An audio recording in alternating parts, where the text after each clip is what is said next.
Juno has been revealed. She's the new support that is coming to Overwatch 2. What a pleasant surprise. We're going to be able to play her starting tomorrow for a test period from July 19th to July 21st. So let's not waste any time. Obviously, in the background, I have the Juno trailer playing, but just for a moment, I'm going to show you guys this screen over here outlining her weapons and abilities, and of course, her ultimate. So to start us off, Juno's primary fire is called Burst, the Medi Blaster, and it's a burst fire weapon that heals allies and damages the enemies.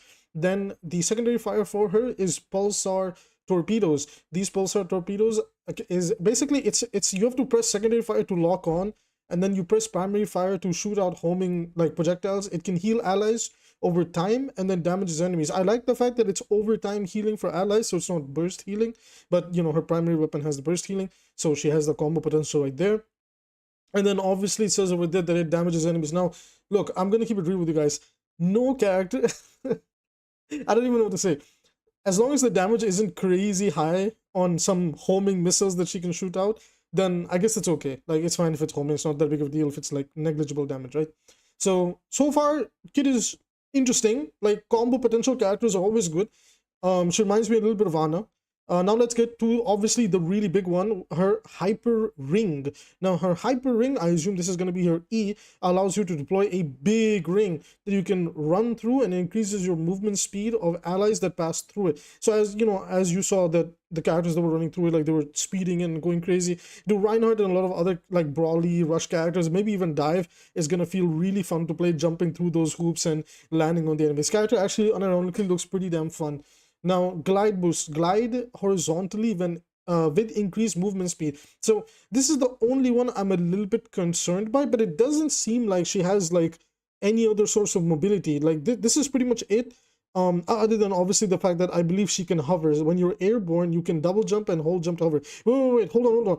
I thought the double jump didn't work like that. I thought she had to be on the floor. I don't know how to feel about the fact that while you're in the air you can double jump. But honestly, this also kind of appeals to the Mercy crowd, because you could maybe do like some interesting text in the way you dodge stuff. Now, you know, at first I was really worried when I read the kit, but then I saw the way her model looks in the game. I'm not gonna lie, she's a pretty big character. She's pretty tall. Like, she looks really big, and it just made me feel like, did we not learn from the 𝐓𝐈𝐈 situation? But I feel like this, it'll make her really easy to track. Like, obviously we're gonna have to wait and see what she looks like in the game when you're playing against her, what happens when you go through a speed ring, you go in the sky, you float around. You know, there's a lot of things to kind of wait and see, but you know, so far interesting. And then finally, her hyper ring, oh, we just talked about that, excuse me. Finally, her ultimate. Now, funnily enough, I actually think her ult might be the most uninteresting and boring part of her kit. Everything seems really fun and engaging, and like actually you have to play the game, you know, unlike most other supports. But this one over here, the Orbital Ray Ultimate, call down a ray that travels forward, healing allies and increasing their damage. Now, this has potential to be a pretty good ultimate, but from what we saw, it looked a bit slow. Like, it looked really weird for a character that's all about kind of, primarily this character is pretty much just all about going in. I really want to know what her numbers are in the way she heals and damages, but her orbital ray feels like it's just weirdly slow. It'll be interesting if you can like put up a hyper ring and then the orbital ray like just zoom, like goes through it like hella fast. I think that would be really, really cool if she could do that, right? Like, again, like combo potential in characters is what makes Overwatch fun. That's what people love about characters like Ana, characters like, you know, Genji, or things like that. Like, the combo characters are super fun when you can like mix and match things. Doomfist is another example, right? So this character looks really fun to play, but I cannot lie, like, the hype aside and everything, I'm really excited to play this character tomorrow on stream. But even I can't hide the fact that, yeah, this is basically most likely the start of support power creep.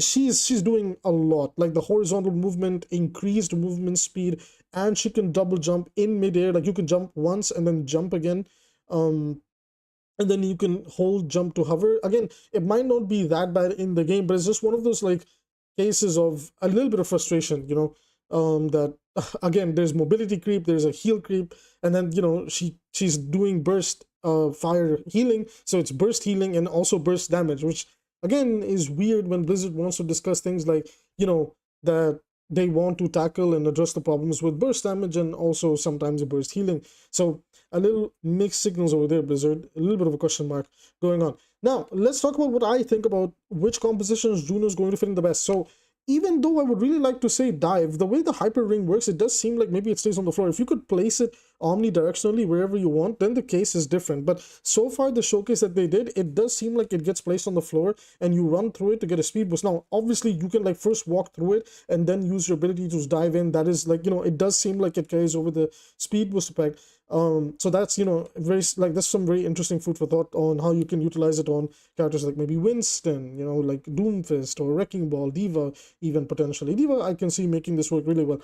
But I think the best use for this is like, imagine you're playing King's Row, you are Reinhardt, your Juno puts up the speed ring in front of you, and you just go down main, my guy. Like, I actually, like, I'm happy that for once, the one thing I like about Juno is a hyper ring is an ability that's about playing the game and not denying the game.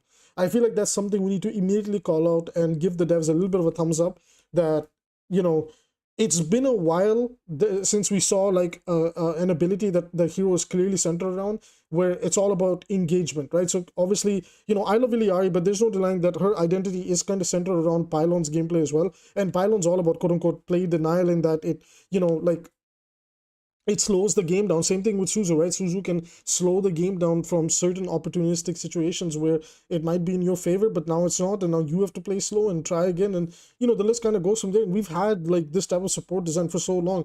For once, it's actually a breath of fresh air that this character brings no immortalities, no weird, like, jump across the map or I live button or things like that. It doesn't seem like this character can heal themselves either. That's what I really like. At least so far, if I'm understanding this correctly, maybe outside of her ultimate, Juno doesn't seem like she can heal herself. Hyper Ring just puts a ring that she can run through and gets a speed boost. Glide is just movement. Martian Overboost is just movement. Like, other than the support passive, she has no way to heal herself. So if you're diving her, like, this does seem like it could be potentially a high skill, high reward hero. And if this is the design of supports going forward and less Life Weaver garbage, I'm in. Because look, I don't think 𝐒𝐈𝐈 was that bad either. Problem with 𝐒𝐈𝐈 is the way Pylon works, right? Aside of that, 𝐒𝐒𝐈𝐈 is pretty decently mid to high skill, high reward character, right? Because you have to aim, you have to land your shots, be good with the timing and, resource management. So more of characters like, Juno, like, I think there's a good support. Like, they got, like, she's mobile, she looks really fun to play. She doesn't have a way to like negate anything. It's all about going in. And if that is the type of character design we can start seeing more and more from Overwatch, I think it's going to be fun. Now, obviously, there's some cause for concern. I use Reinhardt as an example to talk to you guys, but I'm not going to lie. Like, if the speed of the attack increases too, man, like Mauga running through this like speed ring and then like just destroying your tank. Oh my god, I don't want to see what that looks like, because I do believe Juno, Mauga, maybe plus Kiriko or Baptiste could be a very deadly comp, to run up into. So I really hope that if eventually, not in this patch, of course, eventually when we get to Season 12, that there is a really good balance patch to kind of help everything come together, because the last thing I think we need is getting locked into yet another flavor of the month. Juno does seem pretty cool. I don't know if Juno will be a perma pick or not because of the way Hyper Ring works. I think Hyper Ring will be very specifically keeping Juno on the Brawl/Rush maps, because even though I'm really trying to think of maybe she can fit into Dive, well, I think there's certain places you can definitely like, try to implement her with Kiriko and try a Dive. I think just Lucio will be marginally better because of the constant uptime. And I feel like that's something to also discuss too. Like, Lucio has constant uptime on speed, even the minor speed boost that he gives out, but Juno's, like Juno outside of all of that, she's kind of just heal botting. So, like, let's hope her damage is pretty decent too. I'm not going to take the trailers, like, way of doing everything. Obviously, it's meant to hype you up. But the character looks really fun. Like I said, loving the design of 𝐒𝐈𝐈 and Juno. Outside of Pylon, guys, outside of Pylon, don't jump to the comments and shoot me, okay? Outside of Pylon, 𝐒𝐈𝐈 was pretty much fine until we got to Pylon. So Juno, great support. Look forward to trying her out. I have so many ideas for her and things I want to test with her in mind. So if you guys are interested, drop by tomorrow. We're gonna do a live stream. So yeah, and that's going to be it for this video, everybody. If you want to support the channel for free, all you have to do is like and subscribe. It helps the channel run, it helps the channel get out there, meet more people, bring in more friends, and we all get to get along much better. And then if you want to support the channel financially, all you have to do is check out the Patreon or the YouTube membership somewhere down below.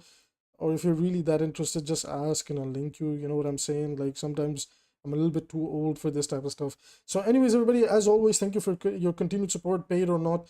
I love you guys. I will see you guys tomorrow's live stream where we will Juno it up. I don't know a good catchphrase for this. Anyways, see ya.